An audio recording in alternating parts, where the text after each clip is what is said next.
हर हर भोले। ये है अगारो का इलेक्ट्रिक स्पिन मॉप।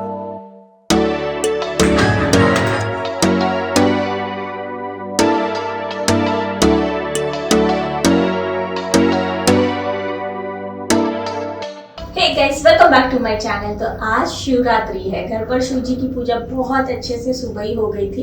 काफ़ी देर से मैं इंतज़ार कर रही थी क्योंकि हमारे ना बाजू में मेरे नेबर के घर पर आज रुद्राभिषेक है। उनकी पूजा थोड़ी डिले हो गई, तो अब मैंने सोचा कि जाकर आती हूँ। जो हमारी सोसाइटी में अभी कुछ दिनों पहले शिव जी का मंदिर बना है, वहाँ पर पूजा करके आती हूँ। घर पर सब लोग सो रहे हैं। अनीता की ना थोड़ी तबीयत ढीली है, सही नहीं चल रही है, और अनीशा नॉर्मली नहाने के बाद सो जाती है। और उन दोनों को संभालने के लिए कोई तो चाहिए, तो राज को घर पर रखा है। मैं क्विकली जाकर आती हूँ मंदिर और सारी पूजा की चीज़ों को ले लिया है। चलिए आप भी।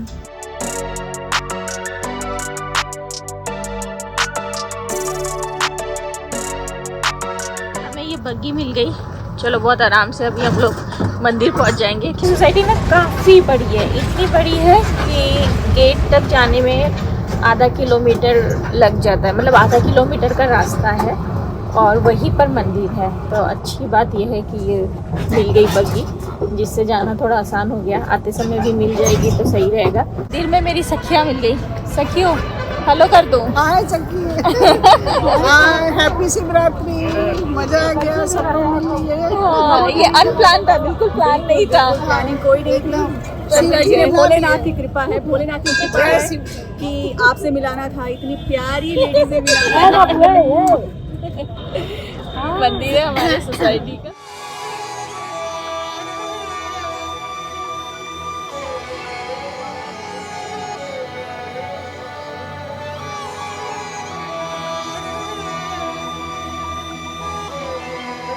शिव जी की मेरे ऊपर इतनी कृपा है कि उस कृपा को मैं क्या ही बताऊँ। जाते समय भी और आते समय भी मुझे बहुत आसानी से जो बग्गी वो मिल गई थी। दर्शन भी बहुत अच्छे से हो गए, मेरी सखियाँ भी मिल गई थी। सुबह बहुत जल्दी सारा रूटीन बहुत इजी गोइंग हो गया।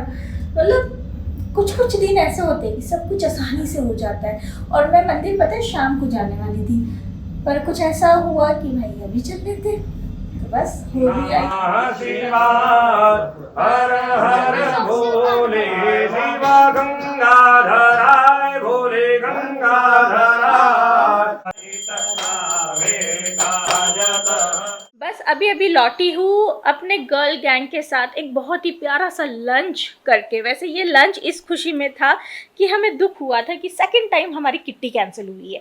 अब सेकंड टाइम किट्टी कैंसिल हो गई थी, तो उसका दुख मनाने हमने लंच किया, और लंच के बाद खूब हमने नाचा गाया, तब जाकर हमारा वो जो दुख है वो शांत हुआ है। चलो ये छोटे मोटे दुख तो हम शांत कर लेते हैं, वो सारी क्लिप्स भी मैं अभी आपको दिखाऊंगी, डोंट वरी। बट जिस दिन हमारी बाई नहीं आती, गाइस झाड़ू पोछा वाली नहीं आती, मानो पहाड़ टूट जाता है हम औरतों पर, है ना। और उससे बड़ा दुख हम औरतों के लाइफ में ना हो ही नहीं सकता, मानते हो ना। अब रुद्र अभिषेक था ना हमारे नेबर के घर पर, उनकी बाई नहीं आई थी गाइस। बताओ, जिसके घर में पूजा है उनकी बाई 2 दिन से ना आए, उस पर कितना बड़ा दुख आ जाए, है ना। तो ऐसा ही कुछ उनके साथ भी हुआ था, और ऐसा ही मेरे साथ भी हो जाता है। ऐसा नहीं है कि मेरे साथ नहीं होता, और मेरे साथ ही क्या, हर किसी के साथ ये होता है। इसीलिए आई हैव समथिंग, वो चीज़ मैं आपको दिखाऊंगी ना, बिलीव मी, अगर आपको अपने बाई को बाय बाय भी करना है ना हमेशा के लिए, तो भी कर लोगे, क्योंकि ये है ही कुछ ऐसी काम की चीज़। तो ये है अगारो का इलेक्ट्रिक स्पिन मॉप, जो दिखाने के लिए मुझे थोड़ा सा ऐसे स्ट्रगल करना पड़ रहा है। चलो अच्छे से मैं आपको इसके बारे में बता दूँ। ये जो Agaro Regency electric spin mop है, ये फ्लोर क्लीनिंग के लिए बेस्ट है। मॉपिंग करनी हो या फिर आपको ऑटोमेटिक वेट मॉपर चाहिए, वो भी cordless, then this is the perfect choice guys. इसका जो हैंडल है ना वो एडजस्टेबल है, और इसमें ना हमें आरओ वाटर भरना है और बस बटन को दबाना है। इसे जैसे ही हम प्रेस करेंगे यहाँ से पानी स्प्रे होगा। ये इतना आसान है। उसी के साथ इसे ना बच्चे भी इस्तेमाल कर सकते हैं, क्योंकि ये बहुत लाइट वेट भी है। अच्छा मैं बता दूं, चाहे टाइल्स हो, वुडन फ्लोर हो, हार्ड फ्लोर्स हो, हर तरह के फ्लोर्स के लिए ये एकदम परफेक्ट मॉप है। होम, किचन, ऑफिस यूज के लिए तो एकदम ही आइडियल है। इसमें जो वाटर टैंक है उसकी कैपेसिटी 175 ml की है। यहाँ पर आप देखो LED लाइट्स भी है, जिसकी वजह से बहुत आसानी से चीजें हम नोटिस कर पाते हैं। और हाँ, ये एक मॉप है, स्क्रबर नहीं है। इसका मतलब यही हुआ कि जेंटल इफेक्टिव फ्लोर मॉपिंग के लिए ये परफेक्ट है, not meant for heavy duty scrubbing. इसमें 4 मॉप फाइबर पैड्स है, 2 स्टेप क्लीन एंड ड्राई के लिए। जो फर्स्ट स्टेप होगा वो मॉप पैड होंगे, इसमें हमें पानी स्प्रे करना है, क्लीन करना है मेस को, एंड सेकंड स्टेप में हमको पेयर करना है मॉप पैड्स को dry off the wet surface. ये क्विकली रिचार्ज भी हो जाता है। 4 घंटे जब हम इसे रिचार्ज करते हैं ना, तो ये अप टू 50 मिनट्स तक चलता है कॉर्डलेस यूजेस के साथ। इसमें मेन एक्सेसरीज क्या मिलती है क्विकली बता दूं। मेन यूनिट है, हैंडल है, एक्सटेंशन रॉड है, AC अडाप्टर है, मेजरिंग कप है, 4 मॉप फाइबर पैड्स है, जो एक होगा वेट क्लीनिंग के लिए एंड एक होगा ड्राई क्लीनिंग के लिए। ओवरऑल क्विक क्लीनिंग के लिए ना मुझे तो ये बहुत पसंद आता है गाइस। कभी बाई ना आए या फिर घर में छोटी मोटी क्लीनिंग करनी होती है ना, तो बिना हाथ लगाए इसकी मदद से ना बहुत इजीली मॉपिंग हो जाती है। इसकी परचेस लिंक मैं मेंशन कर दूंगी नीचे डिस्क्रिप्शन बॉक्स में। Do check it out guys. Welcome back. तो इसकी लिंक ना आपको नीचे डिस्क्रिप्शन बॉक्स में मिल जाएगी, do check it out guys. ठीक है, अब मैं आपको मेरी किट्टी की ये जो कैंसिल पार्टी थी वो कैसी रही वो दिखाऊंगी। खाते पीते हुए ज़्यादा व्लॉग तो मैं बना ही नहीं पाई, क्योंकि जब हम सब मिल जाते हैं ना तो यही चलता है, तो वहाँ पर व्लॉग बनाना भूलने के अलावा मतलब क्या ही बताऊँ, माहौल ही नहीं बन पाता व्लॉग वगैरह बनाने का। फिर याद आता है जब मोबाइल निकलता है वीडियो बनाने के लिए, फ़ोटो करने के लिए, क्योंकि अब इतने लोग मिलते हैं तो नाच गाना फ़ोटो ये तो होना ही है। तब याद आता है कि अच्छा व्लॉग भी करना है, तो थोड़ा बहुत जो व्लॉग है वो देख ही लो।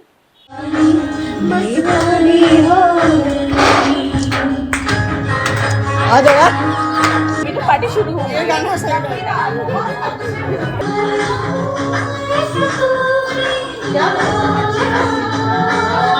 ऐसा दुख किट्टी का बार बार मनता रहे।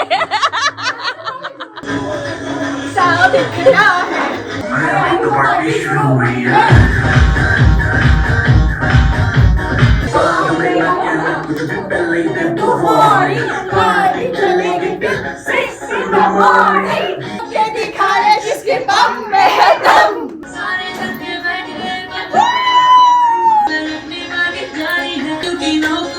रखी दुनिया सारी है।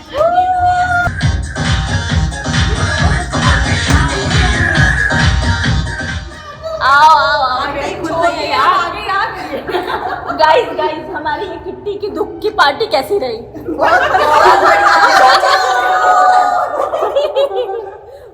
बढ़िया है। अगली दुख की पार्टी बहुत जल्दी आने वाली है।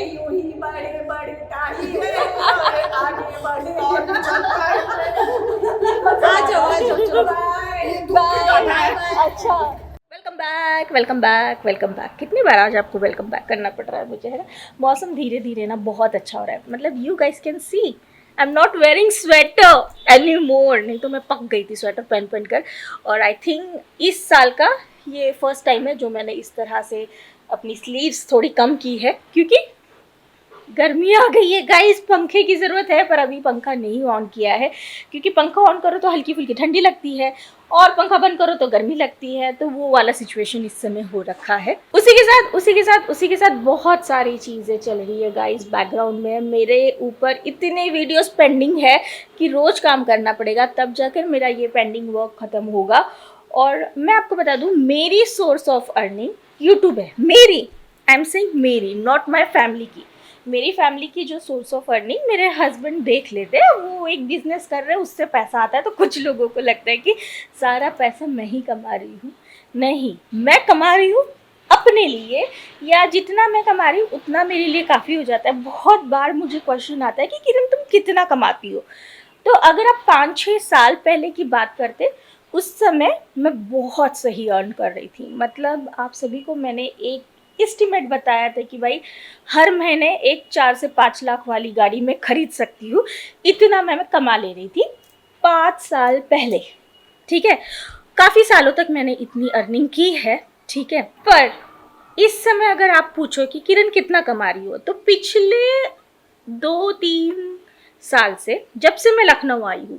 लखनऊ आने से पहले मेरी अर्निंग बहुत ज़्यादा थी, क्योंकि बहुत सारे ब्रांड्स और मेरे साथ काम करना चाहते थे, क्योंकि मेट्रो सिटी थी मुंबई। तो मुंबई में क्या होता है, आपके पास ब्रांड्स ज़्यादा आते हैं एज़ कम्पेयर टू बाकी सिटी, ठीक है। तो अगर आप मुंबई, दिल्ली, बेंगलोर, कोलकाता इस तरह के शहर में रहते हो तो आपको बहुत ज़्यादा ब्रांड अपॉर्चुनिटीज़ मिलती है। अब लखनऊ में थोड़ी घट तो गई है खैर, पर इतनी भी नहीं घटी है, क्योंकि मेरा काफ़ी अच्छा एक प्रोफाइल काफ़ी सालों से बना हुआ है और मैं प्रोफेशनली काम करती हूँ, सारे कंटेंट को प्रोफेशनली शूट करती हूँ और प्रोफेशनली एडिट होता है।